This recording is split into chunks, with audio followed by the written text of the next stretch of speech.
Hello and welcome to Insights, everyone. I'm Nnamdi. And I'm Elizabeth Omori. Thank you for joining us. Well, my intention on this episode is to gauge the role of the parliament in public governance. However, I want to look beyond Nigeria and appraise the role of parliament in restoring constitutional order in the ECOWAS region, seeing the trend of military takeovers in parts of West Africa. I'd also be talking to a facility management consultant on how best to maintain public buildings in Nigeria. How about you, Elizabeth? Of course, we are still toying the parliamentary alignment. We'll also be taking a look at parliamentary responses to gender-based violence, and not just for women and girls this time around, boys and men inclusive, because the figures are increasing. And alarming too. Very well then, let's kickstart the conversation. I'm fascinated with the discourse on national monuments and assets and how much is being done to preserve and Look into the language issue. We have turned English to become like a pride value in our own cultural values. National cash transfer is not a COVID-19. Invasion 1897 was a deliberate You know, many of these people coming to the urban areas now. And applications, there are terms and conditions that of course it is the union of two people, a man and a woman coming together. My name is Nnamdi. And I'm Elizabeth Omori.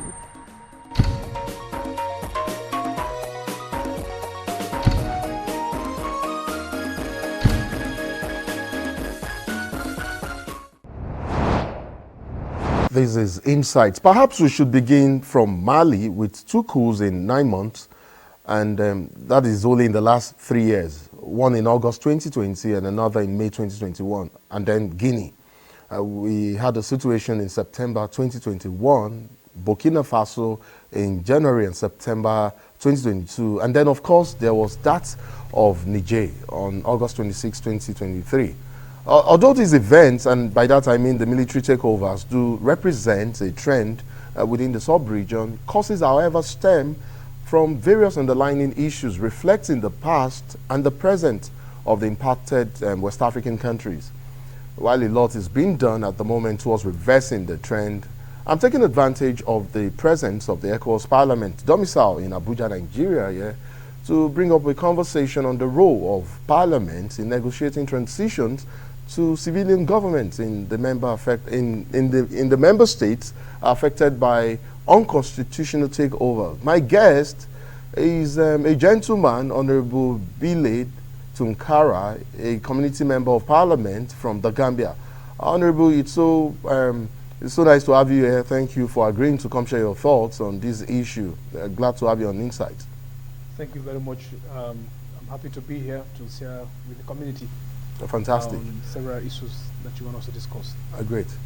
You know, as we speak right now, military governments are still in place in each of the countries that I mentioned earlier. So perhaps maybe we should begin by counting the cost, but also linking the history of affected West African sister states to their current situation. Let's talk about, some of these historical linkages, and I would like for you to speak to how the current situation or constitutional crisis in these countries continue to negatively impact the region. Thank you very much for that wonderful question. As you rightly mentioned, Honorable Bile Tunkara, Member of Parliament from the Gambia, the Majority Leader of the National Assembly of the Gambia, Heads of Delegation to the ECOWAS Parliament from the Gambia. It's very, very important that you want to ask, looking at the issue of coup d'etats, proliferation of coup d'etats, military takeover in our sub-region is really alarming, and those has negative impact, not only in governance, politically, economically, and socially. And as a parliamentarian, it's important for us because the last hope of democracy is in Parliament.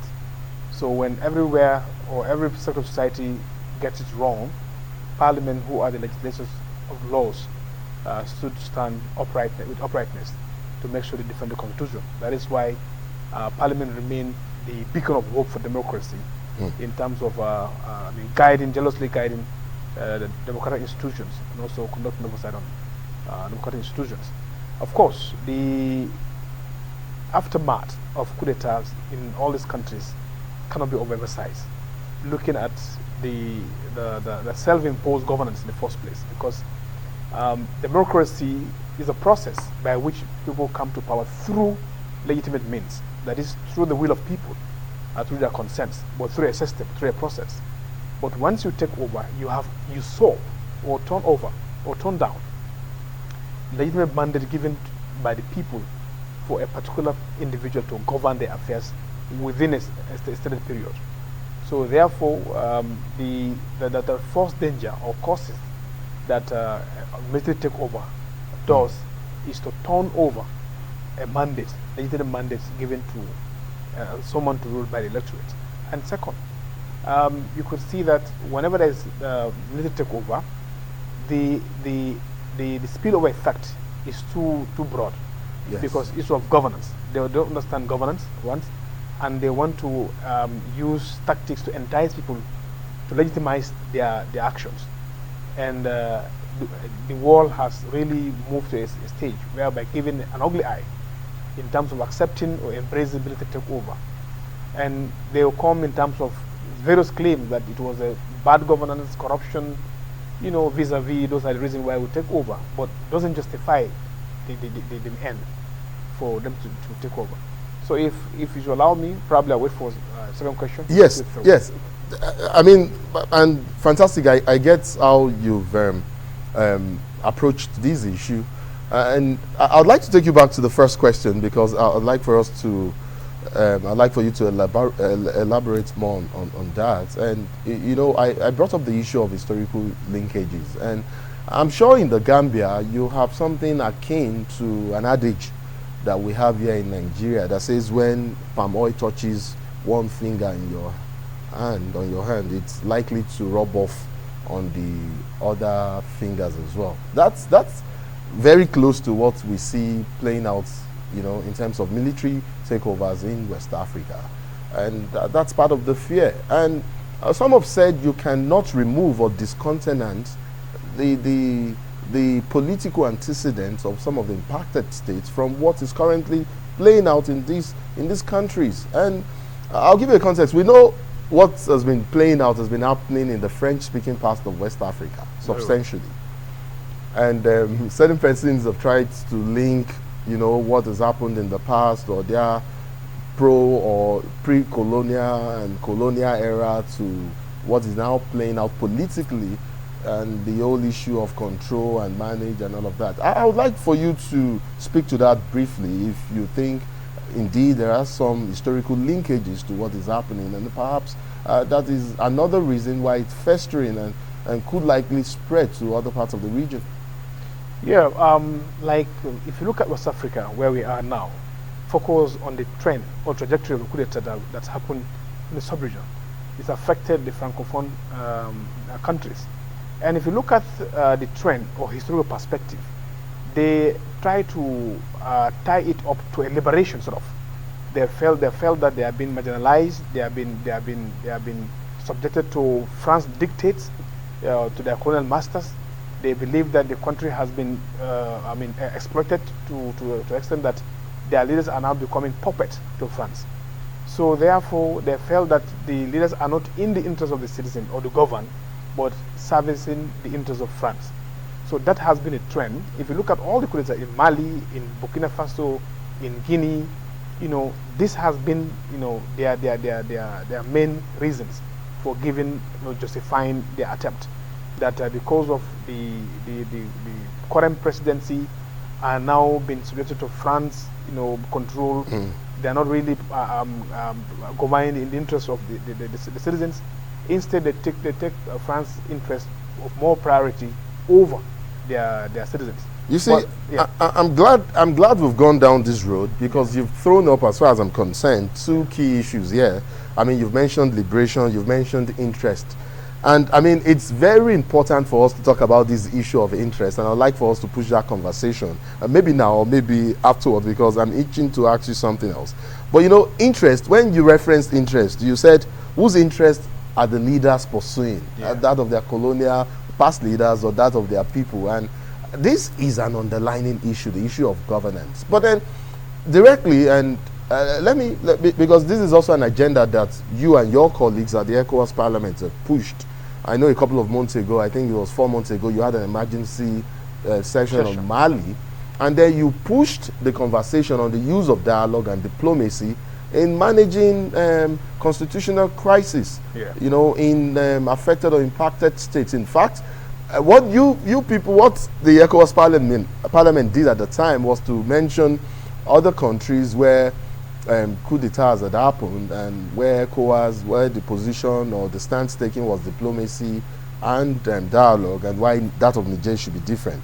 So I am wondering, you know, where you are in terms as a house, you know, as a Congress or as a Parliament, where you are in terms of deploying dialogue and diplomacy in managing the crisis so far, and how far you've gone with that as the ECOWAS Parliament. Yeah, thank you very much. As a Parliament, we believe in parliamentary diplomacy, and like I said, Parliament is just not an institution of oversight. Parliament is a composition of elected members who serve as the watchdog of the people. So Parliament is more of like representing the general public. So that is why if there is any coup d'etat, Parliament really advise or give opinion for the Commission to go and conduct diplomacy, even to be a back diplomacy rather than military intervention. The reason being that to manage the suffering, already once a military takeover, there are certain institutions that wouldn't work, and going look at the ongoing sanction, it has really caused more suffering on the indigents, on the Nigerians. So to manage that suffering, if you want to also mount on them again on military intervention, well, that is another added burden. So we always try to advocate in terms of war is concerned, because after every war, after every fight, we've seen that it ended up roundtable discussion. So let's explore that roundtable discussion. If we have exhausted every avenue, and we now believe that the last resort is to go on military intervention, then we've at least justified that. Where Parliament, where we accepted diplomacy for you to go and engage in dialogue. Probably there are grounds, they will stick their grounds. So once you begin to talk, you hear from the other counterpart, then you begin to understand and also realize their own situation. Then it also helps you again to readjust yourself in terms of how do you approach, how do you see perspective, I mean, how do you see things in your own perspective, and how do you approach things as well as an institution. That is why Parliament, in our emergency session we conducted, we were keen on let the Commission not relent on the issue of dialogue. You know, looking at the suffering already Nigerians are going through. There was a stoppage of electricity supply. Their reserves are been withheld, and there are some fly zones are being locked. So the country is going through a lot. So if you want to mount again on military intervention, that will really create suffering on the general public. So to avert that, or to minimize the impact of the coup d'etat, we want them to open up. But of course, they also made it clear that the first attempt was the juntas were not already ready to listen to them, and that if someone is now closing the door, you also use every means to make sure that you contain the situation. Yes. And I mean, I get the push for diplomacy and dialogue, and you know, in managing this constitutional crisis. Otherwise, I mean, the alternative that you've painted out here, I mean, it would be something else, considering how much so the people are already suffering. But one could also ask, for how long would this continue? Also considering the fact that it hardly deters, or I mean, not much has been achieved so far. Yes, well, borders are closed at some end. Yes, sanctions have been imposed, countries have been suspended. But would you say that has substantially changed anything, as it were? I mean, what plans are really or have evolved since then? Because we don't see plans on the ground for a return, concrete plans, I should say, for a return to constitutional order in some of these impacted countries. Yeah, I can see the feeling of the heads of authority and the commission, because of recent we've seen a change in the entire coup d'etat process. we've also seen a counter coup d'etat, where you will have a coup d'etat, the authority will go and engage the juntas, and they will agree on a timeline. And within that timeline implementation, you now see a reoccurrence again of counter coup d'etat upon the coup d'etat. So you ask yourself, where are we heading to? So sometimes it justifies their move that we must do military intervention for them to know that we are serious and we are concerned bringing back the country to a constitutional order. So I understand the feeling. We've seen even in Niger, I mean in this Burkina Faso, there was a coup d'etat and also counter coup d'etat. So these are unacceptable. If we continue to say let's harbor them, let's understand yes, human are suffering, but let's negotiate. How I assure you that there won't be a counter coup d'etat again. So which will also renew the mandate again. They will also ask for 36 months or 2 years or 3 years in office before they transit. So basically I understand the situation, and that's even justify their move for intervention. You know, you raised the issue of interest earlier, and I did say we would take that up, you know, where you talked about whose interest are these real leaders really serving. And, you know, for me, the confluence of constitutional crises in impacted countries and the region generally raises, you know, several questions. But I think it's key we talk about this situation where West Africa is considered to have the fastest decline in political rights and civic liberties. Honorable, isn't that why in some cases, I mean, or in most cases, we are experiencing less public confidence in democratic governance, and it will seem an increasing attraction, and again, in many of the cases we saw play out in some of these states, a public celebration for military rule and intervention whenever it happens? Yeah, you're right. Looking at, in fact, of recently, just last week, we received a news that the president of the Guinea-Bissau has dissolved parliament and also dissolved his cabinet for the fear of military takeover in his country. And we have seen how public confidence are eroding every day. You know, public confidence in the government is really eroding, and that is why if you look at even the election cycle, hardly the government control the metropolitan areas, which is more of civic awareness is there, and we've seen that many government are also tagged, you know, to be corrupt. Many also are being accused of that serving the interests of their colonial masters. Of course, these are arguments that it could be debatable. However, we understand that the current situation in the francophone countries, the issue of interest manifests a lot. That they are no more serving the interests of the ordinary citizen, rather they are now submitting themselves to the interests of to protect the interests of France, and that has really pushed in military takeover within the francophone countries. And I think the trend is getting too much, and it has even shifted now to Lusophone now. So we as a community parliament, we are really worried, and we encourage government for us to build public trust and confidence. There has to be more of inclusivity. And also, even if you win election, try to make sure that you have more inclusive government in terms of representation, so that at least you'll have the feeling and the support of ordinary individuals. And there's also really boost their communication, because silence of government is torture. When they accuse, let's come out and clear the air. So when there's these allegations or accusations of government being corrupt, it is on us on government side to come out and clarify the air. But when they accuse you, kept quiet, you are making the citizens suffer, and you are making them to believe, you know, what may not be right.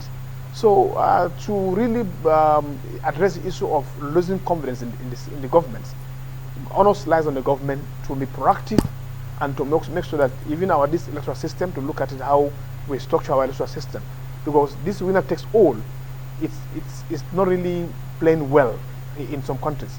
Because winner takes all, if you look at the percentage where how much do you take to win a government or to win an election, if you look at the general public, the population that are now left behind, that do not even participate or voted against you, but because of simple majority, you are not declared the winner and you want to govern over a divided nation.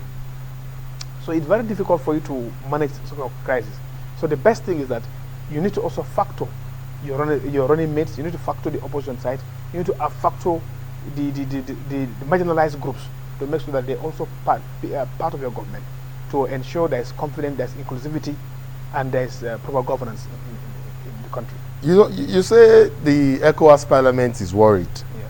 I wonder how worried the ECOWAS Parliament really is, because you cannot exempt the Parliament in some of these affected states, you know, or remove them completely from some of the situations, the situation where they found themselves. They cannot be exempted from blame over what has happened in some of these states. We have situations where, with the aid of the Parliament, some leaders manipulate the constitution, elongate their stay in office, just so that you know, to benefit their own interests, and of course Parliament works with them to benefit their own interests as well.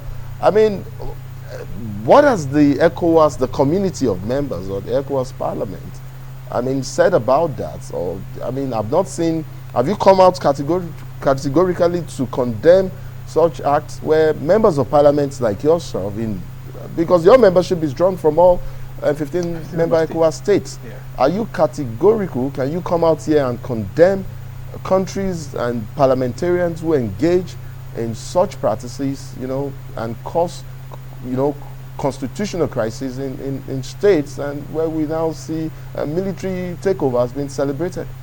Thank you very much. I think we cannot shy away from our responsibility. We are lawmakers, but in the execution of your function, you should be mindful of certain bad precedents. That is why the ECOWAS is advocating for term limits in the various constitutions. And I think onus lies on us parliamentarians to champion the move, to make sure that we pass clauses in the constitution and make it entrenched clauses. Entrenched in the sense that Parliament alone cannot amend those clauses, but they have to go to a referendum. So we must make sure that we legislate laws that stand the test of time. And of course, like in Guinea-Conakry, Parliament has been used to amend the constitution to allow the president to run again, and aftermath resulted in a coup d'etat. So obviously those ones are also contributing factor, unfortunate contributing factor by our own member of Parliament, and that even led to their their their removal from the committee Parliament. So once there's a military takeover there, the community Parliament also write to the member delegation that you cannot represent your country anymore because there's no Parliament. So your Parliament has been dissolved. So we strongly condemn such acts, you know, by parliamentarians, not to aid and abet issue of, you know, amending or toying with constitution just to serve an individual interest. So we should really live above those kind of things, and also help in our governance system through making laws that will make it very difficult for someone to wake up overnight and say, I'm gonna amend this thing using Parliament.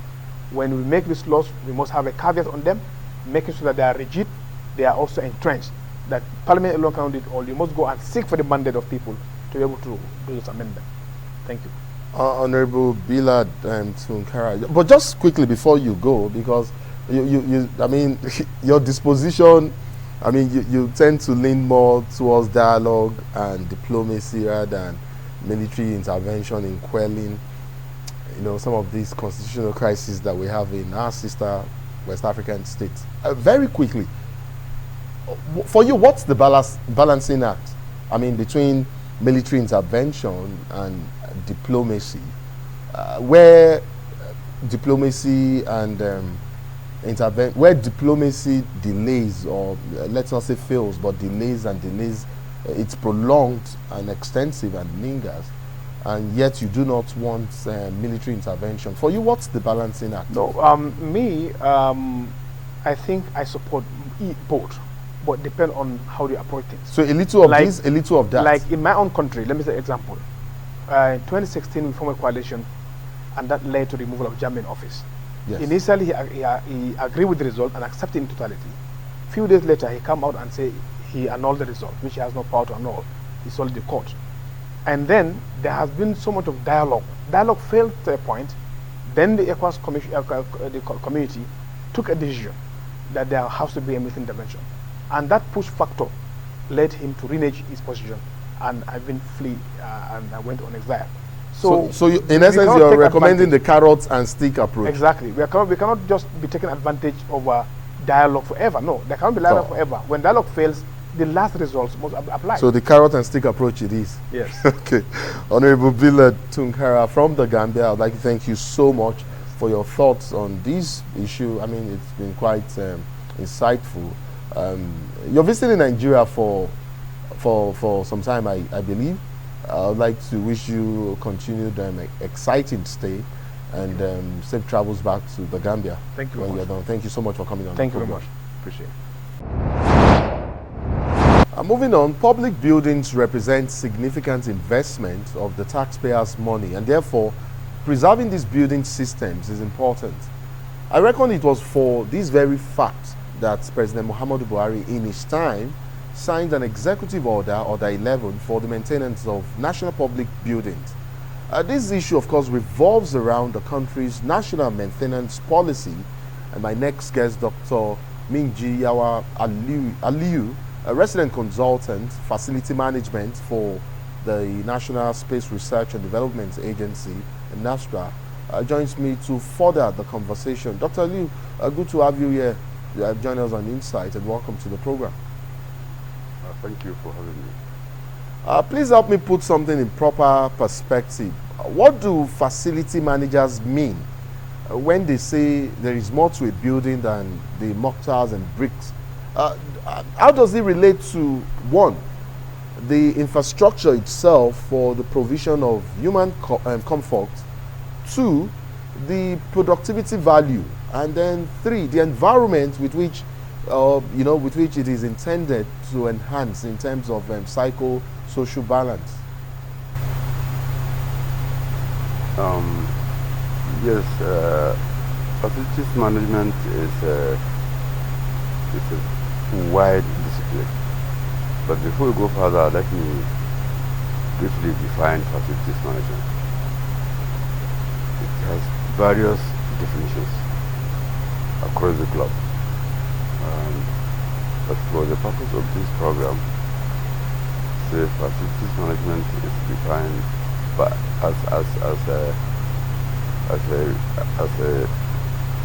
in a coordinated manner that describes the principles of business administration, architecture, behavioral and engineering sciences. Okay, is that perhaps why facility managers like yourself say there is more to a building that meets the eyes? Of course, yes. Building does not only now serve as container of people. It's beyond that. Building is a resource, okay, which requires to be maintained effectively to achieve results. You see, since time immemorial, when man starts to till his land, draw water, and look for building materials, build his home. This maintenance has been the key since time immemorial.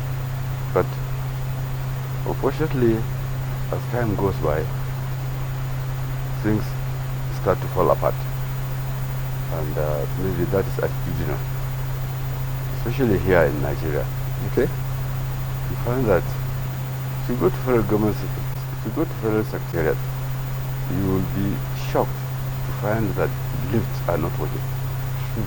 It's funny. And how old is the building? How old is the lift? These are things that have a lifespan in which, as a facility manager, you are supposed to draw a maintenance plan based on the life cycle. You draw a plan based on the anticipated useful life of every facility. And as you go by, you follow the plan, you will find that the facilities are working. But if you don't follow a proper plan, of course it will fail because they are man-made. Man-made things are indestructible, and therefore they require a proper maintenance. So, as facility manager, you are supposed to sit down and plan, design a strategy that will guide you throughout the anticipated useful life of these facilities. But unfortunately here, it is not done. There used to be public works department before. Yes. And that, if you can remember, they are in charge of maintaining public buildings and government buildings. And things were working. But unfortunately, the department is under the Ministry of Works, either state or federal. And there's also a cadre within that year superintendent or work superintendent. These are people that are trained to maintain these facilities. But I think now they are being relegated to background. And that is how we're having these failures. And it is important that we bring back such cadres and then training. The training should involve universities and polytechnics. Because usually they are superintendents, as I know. They are trained through polytechnics. And the universities now train engineers with degrees. But the problem is, when it comes to work in the ministry, the guys with BSc now try to relegate these guys that went through polytechnic. And that generates some frustration, in which the polytechnic technicians feel as if they have been neglected, and you find that they are not committed in doing the job. But at least I think we should reorient ourselves to see this public facility as our own. If, for example, you provide a building in the village, it is important that you draw up a maintenance plan and tell the villagers that this property belongs to you. It's not only for government. Government provide this for you for your convenience, and it belongs to you. Therefore, you should take care of it. So, Dr. Aliu, I hear you loud and clear. Whether it's for public or whether it's for private, I get that the goal of facility management is generating perhaps a good return on investment. I mean, in the case of public buildings, it could either be in terms of service delivery or the mandate. But can you talk to me in terms of the economics? How do you, as a facility manager, significantly reduce the cost associated with perhaps maybe major repairs, maintenance, and alterations, while increasing the lifespan of the building? Yes. You see, you have to make a proper planning. That planning, where does it start? Does it start at inception of the construction, or is it post-construction? Usually, a facility manager is supposed to be involved in the initial project initiation, because he is the one to live with the facilities throughout its anticipated useful life, and will be taking records of every level of construction. That record now helps in planning maintenance, so that if there is a failure in a particular part of the building, the facility manager, because he is involved in the construction process, knows what has been put there. And so it is easy for him to come up with a plan, a solution to that problem. And that will now, as you maintain building, constantly as for the design and the plan of maintenance throughout the anticipated useful life of the building. You are adding value to the property, at the same time controlling cost. This is very important for people to know. Facilities management add value and control cost. And it's all in the planning. And it's all in the planning stage.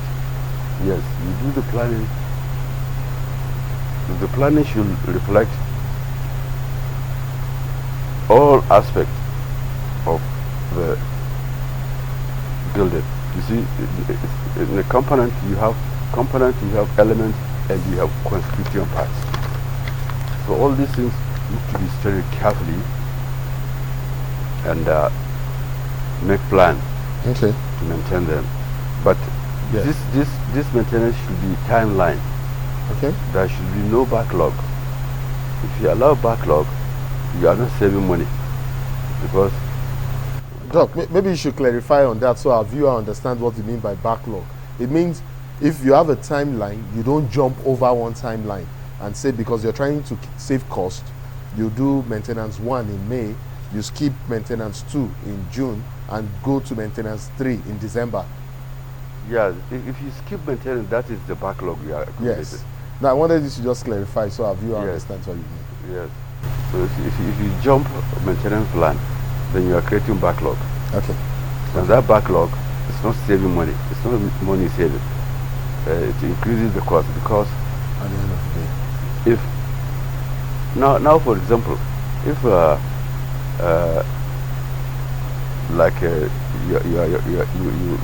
get up in the morning, check your car, your radiator, and you see that the water has gone down. The next thing you should do is find out what caused that problem. Yes. You go to the mechanic. Now maybe they'll check your radiator and find out maybe it's leaking, and then they amend it. But the most challenging thing we do here is, if there is a failure, we go to attack the real physical thing we see. We don't bother to go and check what caused this failure. Yes. And that is not facilities management. Facility management is to find out where is this failure and what caused it, so that you prevent it from further happening. Like you have in NEPA, you find every day on and off, on and off, on and off, and they say they are doing it. What are the cause of this on and off? Dr. Ali, we don't have NEPA anymore. We don't have distribution, power distribution companies in states. And so, are you trying to tell me that these power distribution companies do not have facility managers for their power installations, whether at generation level or at distribution level, and that's why we're experiencing what we're experiencing? I don't think they have facility management skills, because if they have, they will make plans. Okay. On every facility they have, maybe the district they are serving. Look, my director is asking me to round up our conversation. So, in rounding off our conversation, I beg your pardon. So maybe in the past, there were more emphasis. Maybe even now, there were more focus on mass housing and construction as well as new infrastructure. But clearly, from what and all you've said, it takes a lot to keep the value of all of these assets up and running. So, in rounding off our conversation, what really is ideal or ideal? Should facility management be a key component at inception, like you've said, to ensure integration of the original design team over issues of major alterations and repair, for instance? And what is your position, whether for public buildings or whether for private infrastructures going forward?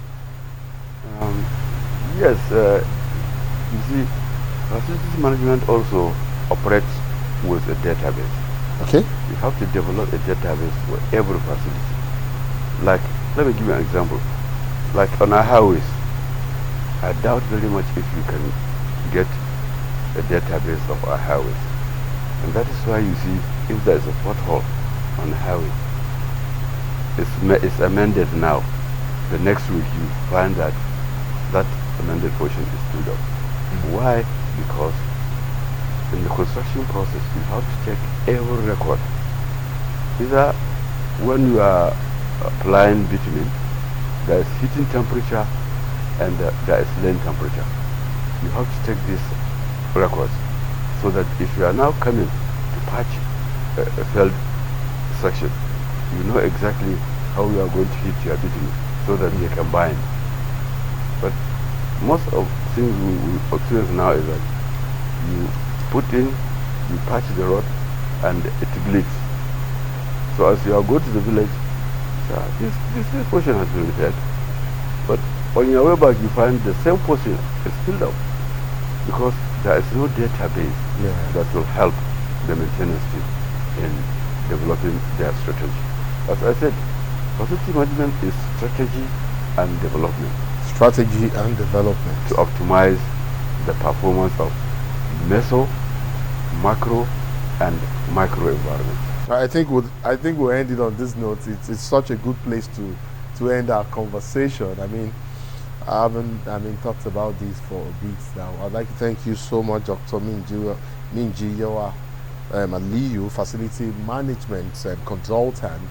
I appreciate you coming on our program, and of course, I would hope that we'd have more robust conversation on this issue in the near future, and we will be bringing you back here to talk some more on this and how we can indeed ensure, this maintenance culture for especially public buildings in Nigeria. I remember you referenced the Federal Secretariat complex and how the lifts, the escalators and lifts there are not functioning anymore. I mean, this is an issue I think the authorities should look at. I want to hope that there's a facility manager for that infrastructure. On that note, I'd like to thank you so much again, Doc, for coming on our program. Thank you so much indeed. Thank you very much. Elizabeth Omori is up next. 16 Days of Activism Against Gender-Based Violence is an annual international campaign used as an organizing strategy around the world to call for the prevention and elimination of violence against women and girls. In support of this civil society initiative, the United Nations Secretary General launched in 2008 the campaign Unite by 2030 to End Violence Against Women, which runs parallel to the 16 Days of Activism. In every country and culture, more actions are needed to ensure women in all their diversity live free of violence. Today, we will address parliamentary responses to ending the menace, and my guest is the EU Ambassador to Nigeria and ECOWAS, Her Excellency Samuela Isopi. Your Excellency, thank you so much for joining us on Insights. Thank you. Thank you very much for having me. Thank you so much. Ma'am, violence against women and girls is still a global phenomenon. Why is this still persisting? Well, yes, definitely. It is a global phenomenon in Nigeria, in Africa, but also across Europe, which really shows that we need to join forces and see how we can put an end to this global scourge. And to really fight effectively against gender-based violence, we are convinced that what is needed is really what we call comprehensive, transformative approach, where everybody has to come together, do its part, and see how we can put an end to this scourge. So what we need is really to have a collective response addressing all the elements, all the dimensions of this phenomenon, and also gather together all the forces, institutions, civil society, partners. And in Nigeria, this is something that we have seen happening over the past few years, thanks to a strong, I would say, alliance between the institutions at the federal level, at the state level, the civil society organizations, women movements, but also religious leaders, and of course, partners. All right, data actually showed 28,000 reported cases since, I think, 2020. What would be your assessment of this menace in Africa? No, first of all, gender-based violence remains largely underreported because of the stigma that still surrounds it. So even the numbers that we have do not really reflect the reality of this phenomenon, because we really think that the numbers are much higher. And so the first step, the first thing to do is really to see how to help survivors to speak out, to speak up, and to report what they have been going through. Data are extremely important to understand what is the scale of the phenomenon and to see together what are the best responses we can give. All right, would you say Africa is responding positively to ending this menace? I mean, as you know, the European Union is very much involved, engaged, and has been working very closely with the government, with partners, with the civil society organization to help organize an effective response to gender-based violence. And what we have seen is a positive dynamic that has been launched and that we hope will continue to be sustained. And as I said, what we have seen is, step by step, all the actors coming together and building up, the elements of an effective response. The first step, I would say, is on the legislative framework. We have seen in Nigeria that all the states have now domesticated the BAP Act and the Child Rights Act, which is a very important step. We have seen also the number of sexual assault referral centers that are the one-stop centers that are supposed to provide services to survivors of gender-based violence. We have seen this number significantly increase since 2017 from 10 centers to the 41 centers that we have today in Nigeria in 21 states across the country. We have seen also an initial movement towards response also in the judicial sector, which is extremely important because ending impunity for perpetrators of gender-based violence should be a fundamental part of this response. And we have seen states that started to establish specialized courts to handle cases of rape or other forms of gender-based violence. So we have seen a positive movement. We have seen an increasing awareness in the society, in the institutions, and this is good starting point for the future. All right, Your Excellency, I quite agree with you. But how do we involve the Parliament to eliminate this menace? Because it looks like we need responses from the parliamentarians on this issue. Well, the Parliament plays a very important role as the representatives of the people, and their role is fundamental, especially on in three aspects. First one is lawmaking. The second one is in overseeing the implementation of these laws, because good laws are those laws that are effectively implemented. And the third, and I would say even maybe most important ones, is the budgetary role that the Parliament plays. And the Parliament is fundamental, to ensure that appropriate budget appropriations are made for laws to be effectively implemented and for the response to be effectively and sufficiently funded. All right. Oftentimes people see violence against women and girls as a family affair, and it is so sad that when these cases are presented at the police station, even the police see them as family affair. It is a very wrong notion. How do we correct this anomaly from the home front? As I said, I think it's important that we create more awareness about this phenomenon, and that all the different actors within the institutions and within the society are properly involved. At the community level in particular, religious leaders, traditional rulers, we have seen in those places and in those cases where all the community is involved, we have seen that this phenomenon start to be addressed in a different way. Law enforcement agencies, of course, they also play a very important role, and they have to be part of this response. But as I said, what we have seen in Nigeria, especially after the launch in 2018 of the Spotlight Initiative, which is a global initiative in the United Nations and implemented together with partner countries, coming together at the community level, law enforcement agencies, and we see a positive dynamic there, even if in terms of numbers and statistics we are not yet there. Okay, so in putting an end to violence against women and girls, how do we uphold the rights and protection of girls?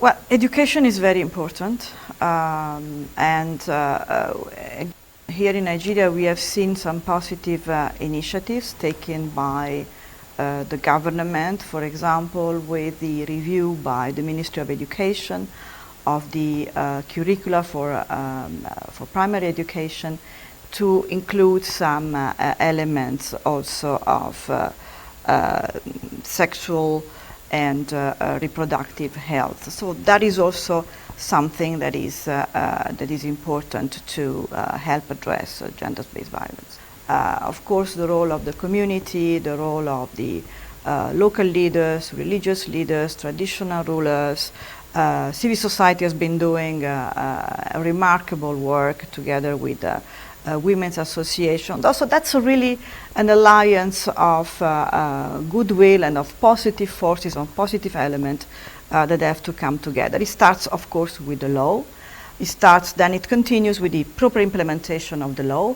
It continues again with the putting in place of the necessary services, and again, the role of sexual assault referral centers in that case, it's extremely important, because women, girls, but also young boys that are increasingly affected by this phenomenon, they need to know that there are places where they can find a safe environment for them, where they will find protection, where they will feel protected, they will feel safe, and they will also feel empowered to speak up and to then receive the necessary assistance and protection, but also move forward and take the decisions they need to take in terms of seeking also for legal support and pursuing the perpetrators of gender-based violence. All right, Your Excellency, my final question is this. The UN has actually put a peg on 2030 to end violence against women and girls. At least we can reduce the figure of women and girls being abused on a daily basis. Can we achieve this target before 2030? It's difficult to say. What we can say, if we look at the statistics today in Nigeria, but also across the world, is that we need to step up our efforts, and that we need, again, to continue doing what we are doing, continue to speak about this issue, and continue, to build the necessary response for gender-based violence to end as soon as possible. We are committed. The European Union is committed, and it stands by survivors of gender-based violence. It stands and is ready to continue to provide its support to all the actors, to the institutions, and to all the actors that are involved in fighting against gender-based violence. Samuela Isopi, EU Ambassador to Nigeria and ECOWAS. Your Excellency, we want to thank you so much for joining us on Insight today. Thank you for your thoughts. Thank you very much. And that's it on this episode of the program. Do join us same time next week for more on Insight. My name is Nnamdi Odibo. And I'm Elizabeth Omori. We'll see you next week. Remain patriotic.